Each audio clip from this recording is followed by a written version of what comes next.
So welcome to the King of the Octagon podcast. Today it'll be hosted by myself, and it'll be hosted by Frank, and it'll be hosted by Carl. Morning, gents. How are yous? I'm good today. Yourself? I'm living the dream. Nice, sunny, especially after yesterday. It was like torrential rain, weren't it? So it's nice to have a bit of nice weather. How about you, Carl? How have you been? Aye, doing good. Obviously getting on with the training, sorting the show out, and everything's going to plan at the minute. No, good. Well, today we've got a good range of topics what we're going to talk about, haven't we? So let's get right into it then. So straight into the first question then. So King of the Octagon 2, how's that going and how's that looking, gents? So from a fighter's point of view, we're going to have a lot of fights on there.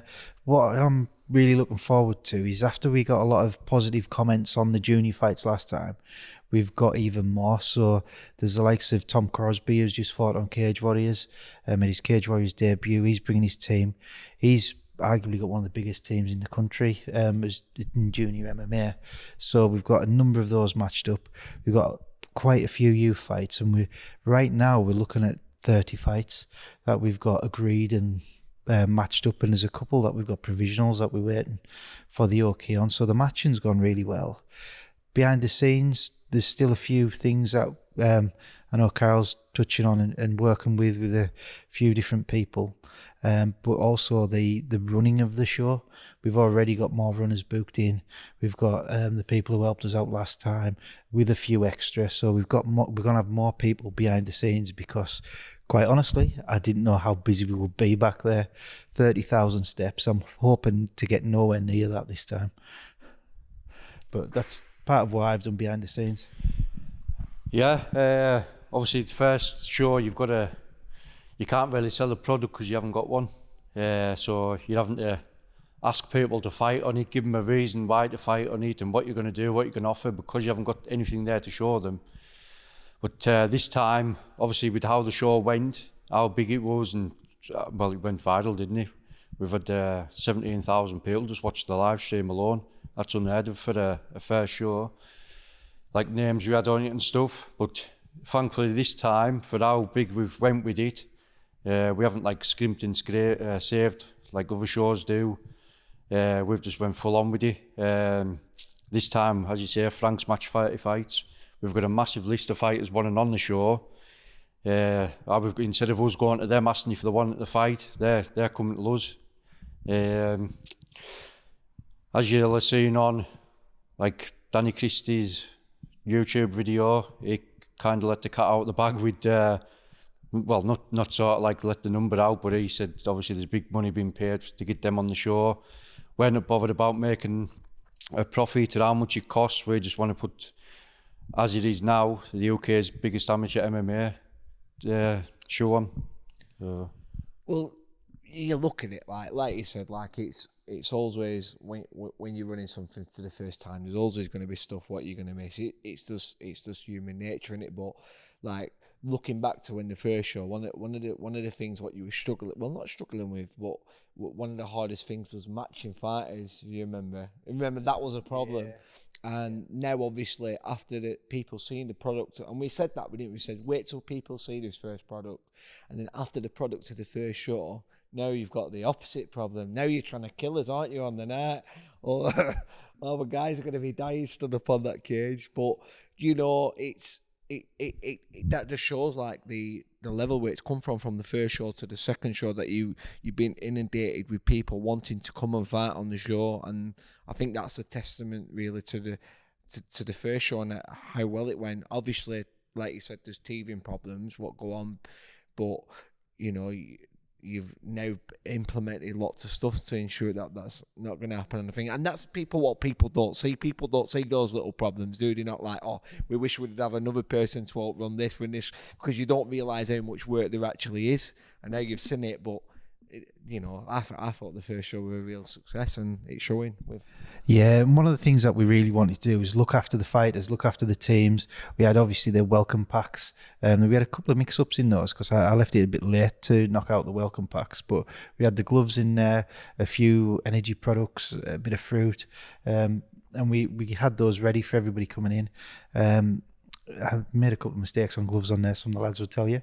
But we're going to have those sorted out in advance. We've obviously had the buffet there. That was for all the officials, all the fighters, all the corners. So nobody went home hungry, I don't think, because we had plenty left.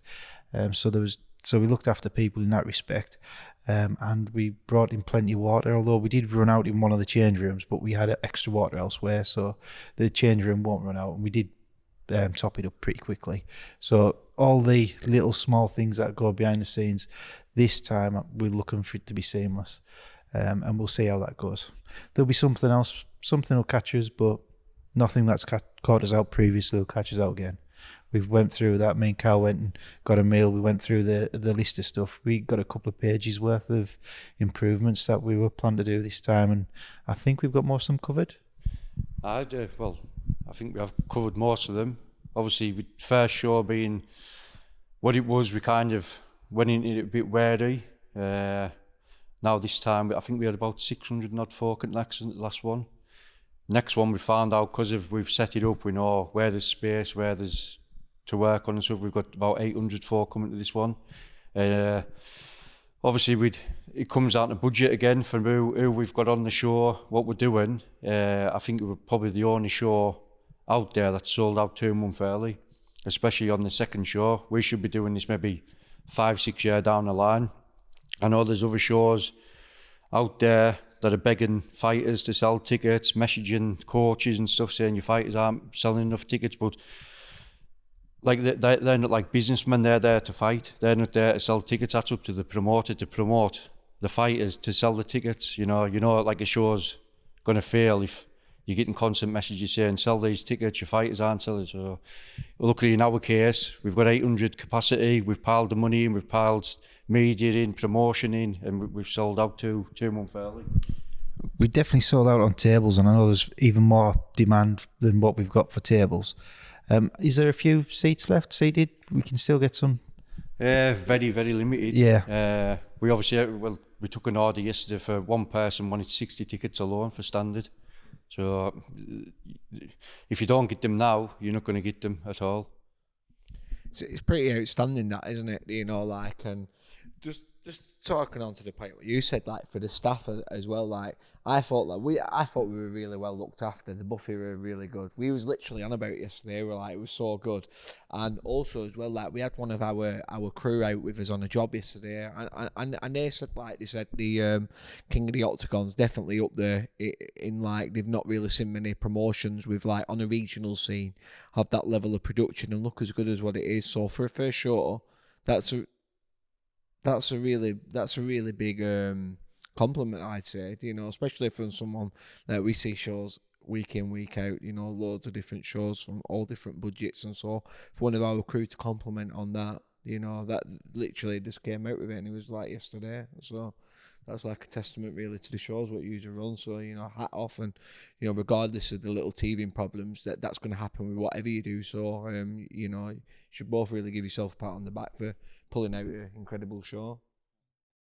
Right, so King of the Octagon 2, we're obviously, Kyle, you're going to be fighting on this one, and we're looking at a charity fight against Daz Moffat, and Daz is a phenomenal striker. I've been looking back at some of his footage, but what's your inspiration for this? Why do you want to do a charity fight, pro rules?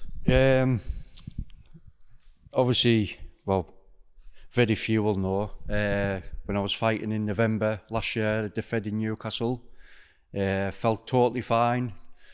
Wasn't nervous, wasn't bothered about anything at all. Actually went in there and got him out in 55 seconds of first round. But prior to going into the fight, we had the medical, which went pretty drastically bad. I was on 186/106 on blood pressure, which is heart attack, stroke range.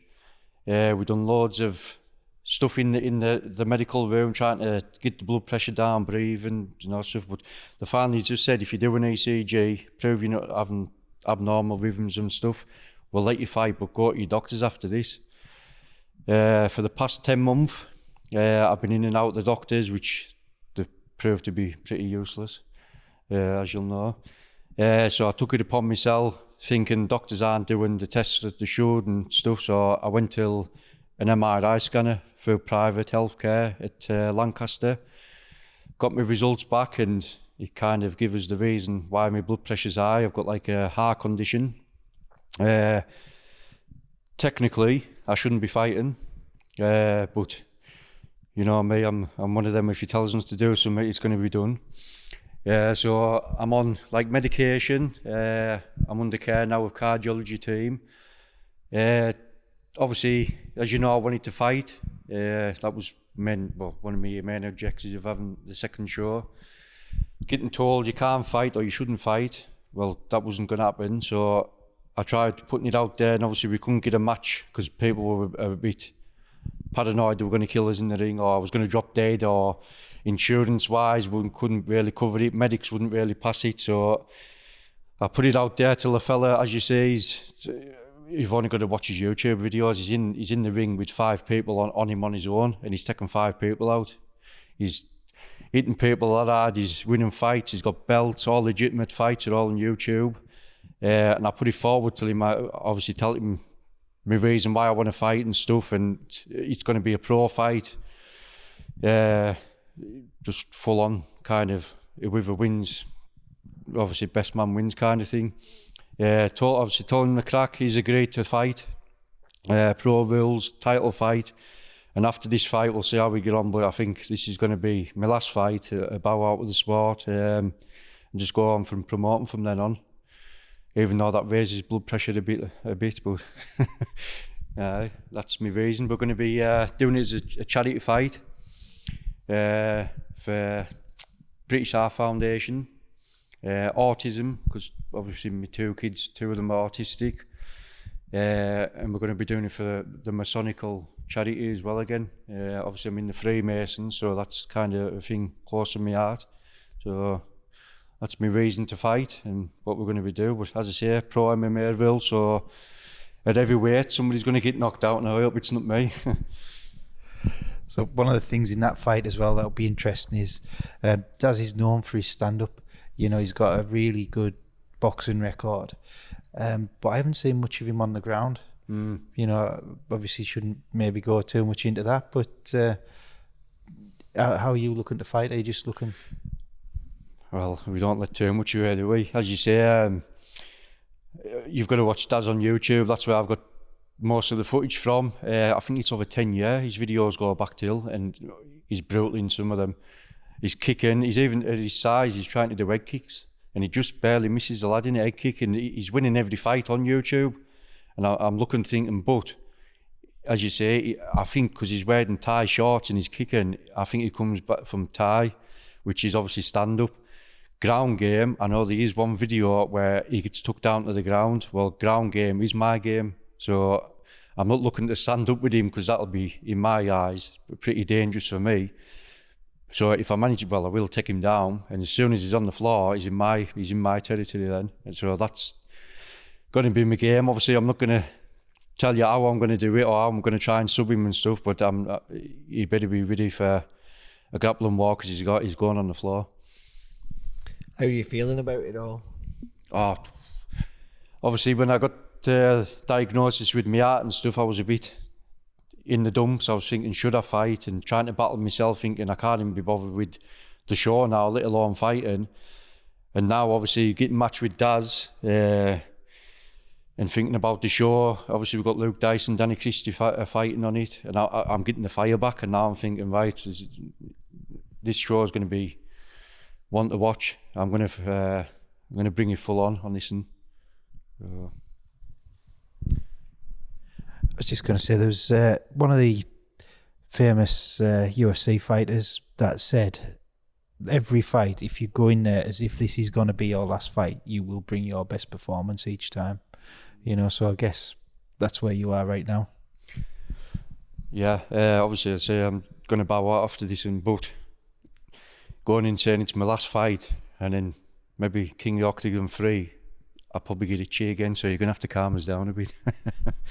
Yeah, I'll do the matching this time. Just ban me, I won't even come. You can just do the show. So King of the Octagon 2 then, we have a massive headliner, Lou Dyson versus Danny Christie. You know, this has got everyone talking. This is fired up. In the chats when it were happening, when we were trying to get the match done, we were all really excited. No one really knew, and we knew it was going to be massive news. So the fact that you actually got this fight over the line. Talk to me about this, because what a huge fight, and especially like on the second show. Yeah, so this one obviously started out. We had Luke Dyson last time. Luke, we looked after him. We looked after everybody. Luke was more than happy to pass us to his agent Hannah to line it up, and Luke was more than happy to come to King of the Octagon. But the real struggle was, who's he going to fight this time? There was a few potential locals who would bring sell a lot of local tickets. There was a few other people out there who were interested, who had approached us about fighting Luke Dyson. But I think this one was your brainwave, Kyle, was it not? Yeah, as you say, we were trying to get him matched with somebody local. Obviously, business-wise, local fighters sell tickets. So that was, we put an offer out to a couple of people, weren't too keen, or circumstances at the time meant they couldn't do it. And then I just some flicked in my head and I thought, Danny Christie's local. So obviously it was an absolute nightmare trying to get hold of folk. Obviously the busy lives and the people that they are, obviously well-known people that are to get rid of. But as you say, when you speak numbers, we spoke to Luke first, put the offer forward, spoke numbers with him, phoned Christie, and as you say, back to his YouTube video, when I mentioned the number, he beat my hand off, especially for like a 10-ounce fight. That, as you say, comes back down to budget again. We've got no budget. Whatever they want, we give them. That fight alone, it's over £10,000 just to put that one fight on. That's over 10,000 just for one fight. But as I say, we can afford it. We're not bothered about making a loss or out like that. We just want to give the people what they want, make the show. Well, as I said, as soon as we announced that fight, the show went viral, so everybody knows who we are now, where we are, and what we're about. How do you think the fight's going to go then? I've read a lot of the comments, and I have a potential different opinion to what is out there. I'll let you shoot first, but it's a bit deceiving, really. They're both saying different things. Obviously, Luke's coming in all guns blazing, training hard. He's even told Danny he's training hard and he's coming for it. But obviously, going back to Danny's YouTube video, he's saying it's a 10-ounce fight. He's not really going to take it seriously, and he's not really going to train hard for it or come in 100%. But I think that's a smokescreen. I think he's behind the scenes. He's going to be putting it in.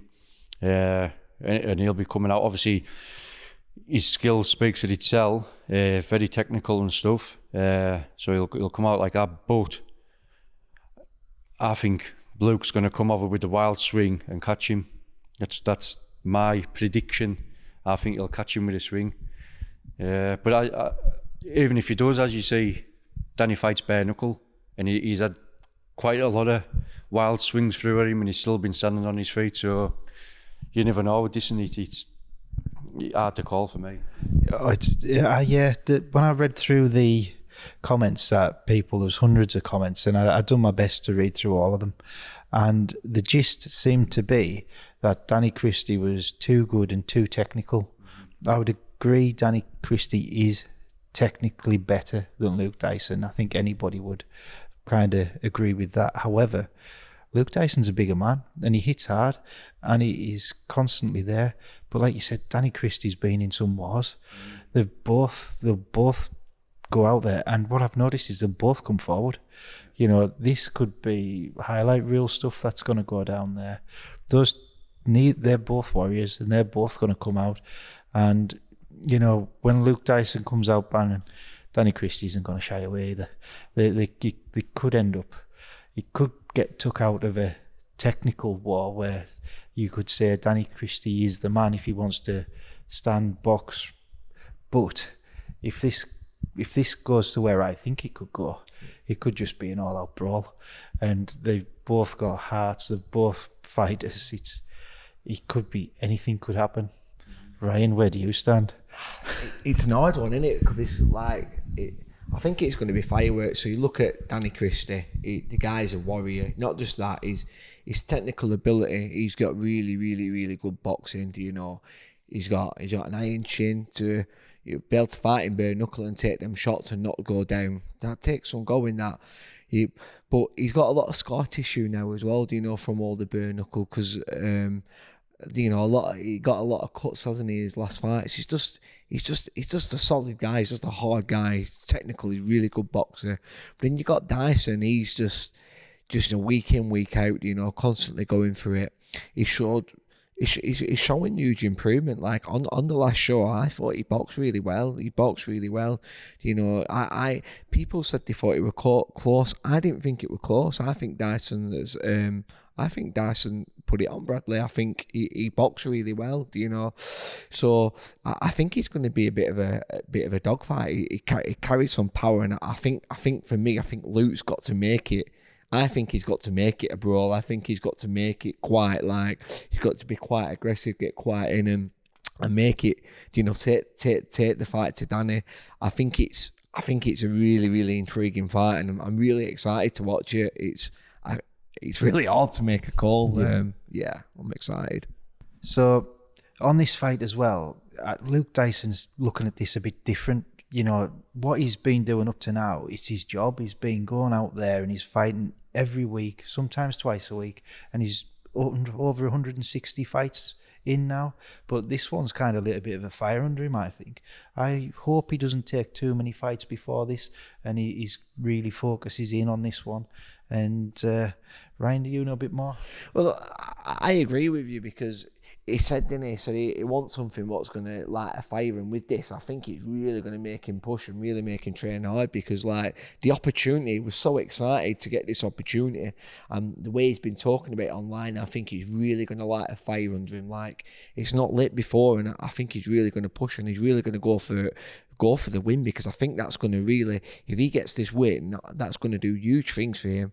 We know that he's now training with Seamus Devlin. You know, he's got a really good staple of boxers and bare knuckle boxers in and around Paddy and Burnley, and he's been training a lot with him, which just shows how serious he's taking it. I think it's going to be a war, and I think it's one not to be missed. Yeah, and the good thing there is we've got the pay-per-view lined up on this too, so we can watch this. Last time, what was it, Kyle? 17,000 views? Aye.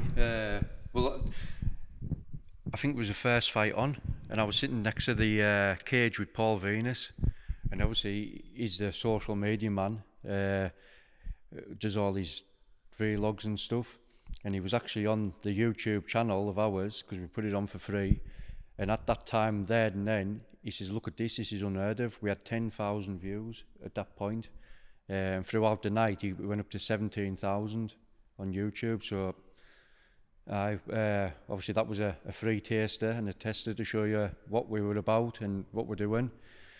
And now we've got the big names on, as you say, 30 fights, title fights, a lot. Next one's going to be on pay-per-view. Price to be confirmed.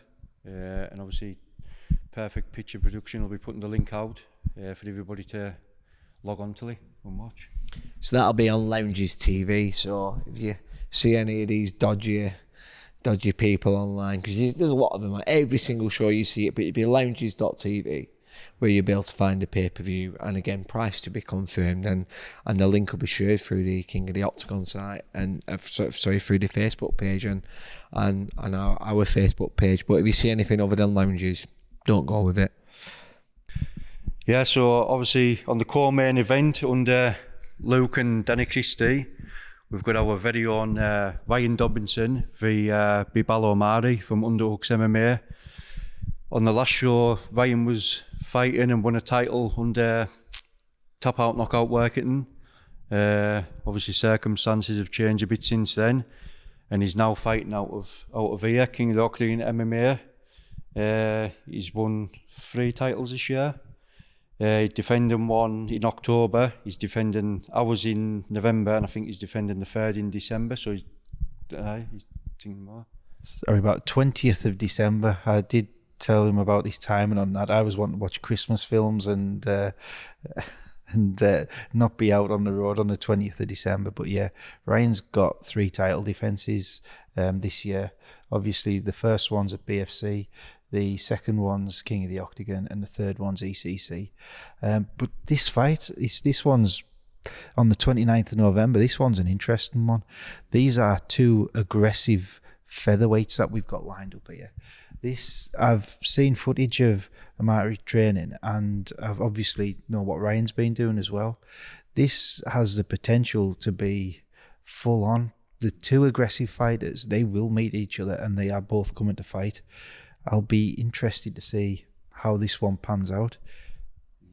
It's really intriguing, isn't it? And like you said, with Ryan, he's been on a tour, hasn't he? So like before he lost the King Octon event, he had 1 title, didn't he? And then he's won another 2 since, and that was Fight Ignited. So hats off to Ryan and George. They both put on a really, really good show, you know. So like, I'm really intrigued to see how Ryan keeps on improving, you know, like, because he's still in his early days in his amateur career, and the growth he's shown in such a short period of time has been really good. And you know, I think Amari's coming, and he wants to ruin his shine. You know, he wants to take his glory. He wants to take that and make that his own. So this fight, I think, is gonna.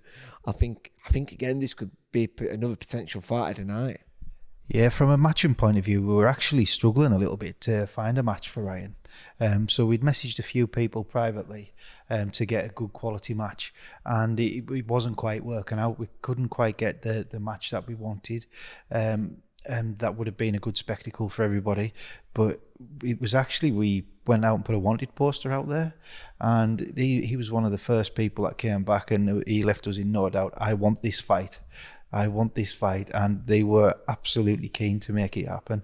I mean, we haven't worked with them yet, but initial meetings, messages, they are enthusiastic, and now they're also bringing a team as well. So Underhooks are bringing a team over to King of the Octagon. I think they've got 4 lads matched up currently, and I think, you know, looking at the studying I've done on that team, they come to fight as well. So it'll be interesting to see how all their lads match up, not just this one in the title fight. Yeah. I think what's going to help Ryan out this time round is that obviously he did have good coaches at Tap Out Knockout, and obviously, well, you can't really replace it, but to help him on, we've had Hazel coming down for seminars, Harry and George Hardwick, Loz has been coming from Liverpool, we've got more booked in to do seminars, Interclub, we had the Interclub, so he's getting the training in, and obviously he's getting it off people that are proven people. Well, Harry's now a UFC fighter, isn't he? George won't be far off. Hazel's well decorated in MMA, and Loz speaks for himself.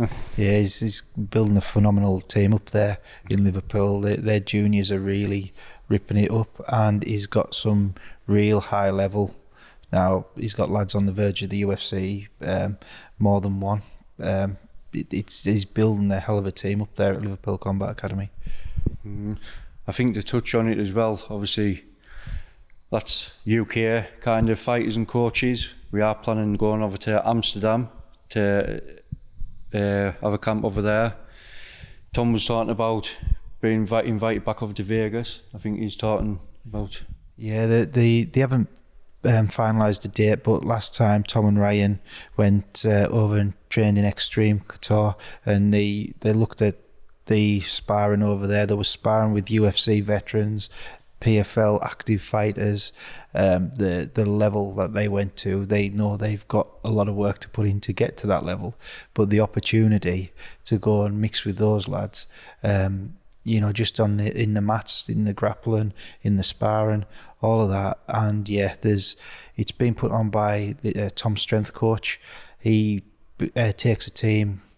takes a team over to Vegas. That was the first one they done last time, and they're looking to do one early November, so it might fit in really well with the dates for the King of the Octagon.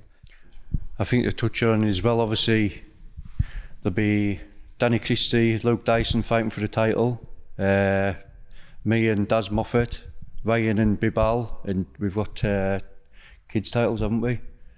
Yes, so the first one we've got is Conor Hamill from Tygon, and he's fighting Alfie Harrison from Tap Out Knockout. Now, this is actually a rerun, this one. Those two lads fought that hard last time, and it was such a good fight, and we got such a lot of positive feedback on it that it's well worth being a title fight. Whichever one of those wins this, I'd be proud to say they're the king of the octagon title holder, and they'll have earned it as well.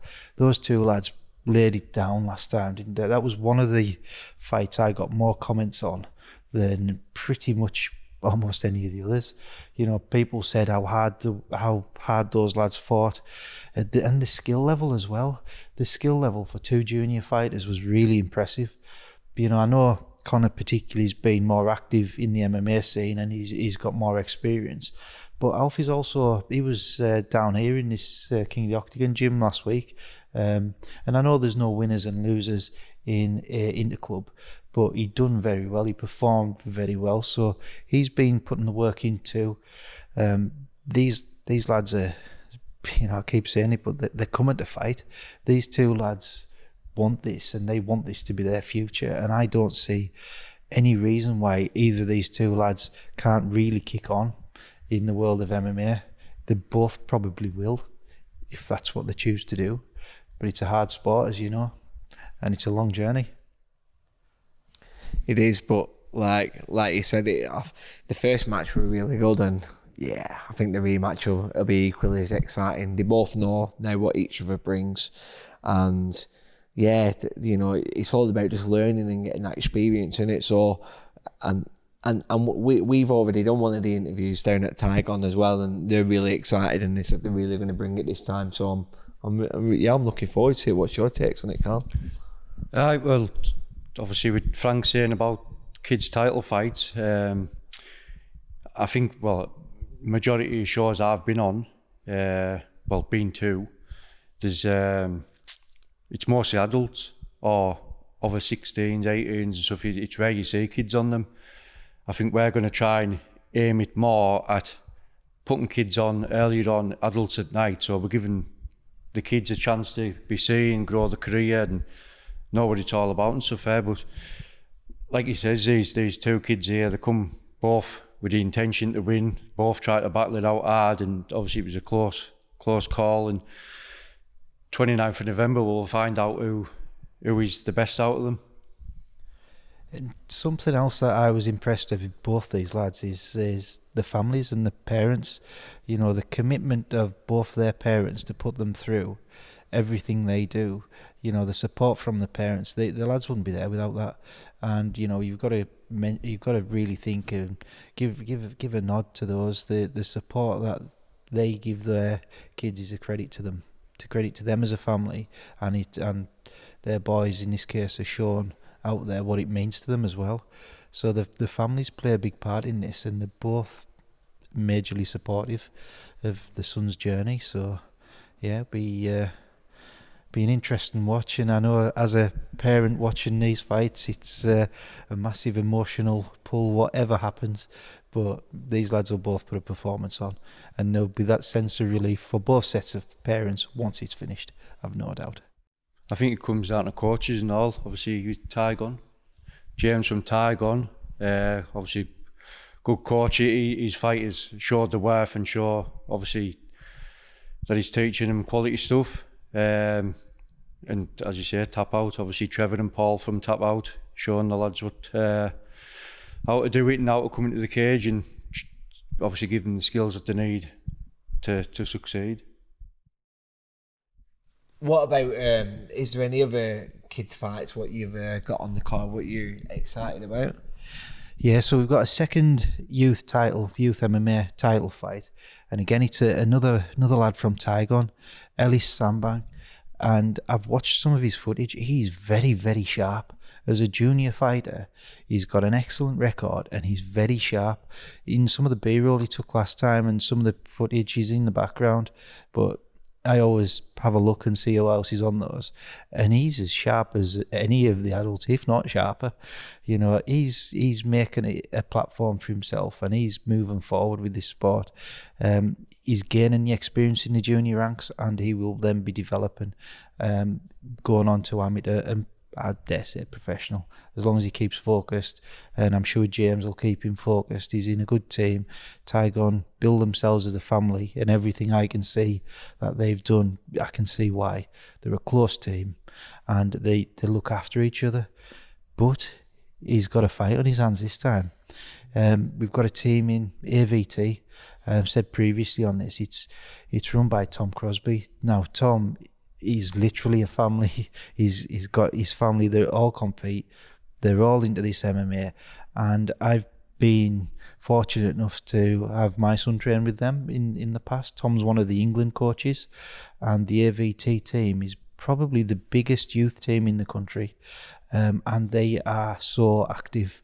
The list of fighters they've got, and this lad who they're bringing up, Harris, I've just watched some of his fights, and his last one he was fighting a lad called Khan, who looked on, it must have been similar weight, but the other lad looked a lot bigger, and he weathered a storm.